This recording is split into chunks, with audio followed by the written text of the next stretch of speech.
বাদ দিলাম 15 দিন 20 দিন। হ্যাঁ রোগী হয়েছে 21টে খাবার রুচি কেমন আছে?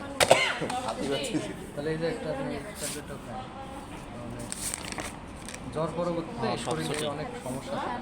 সবই ছুটি খাবার পূর্বে খাবেন এটা, জ্বর আছে আপাতত এই দুইটাই খান।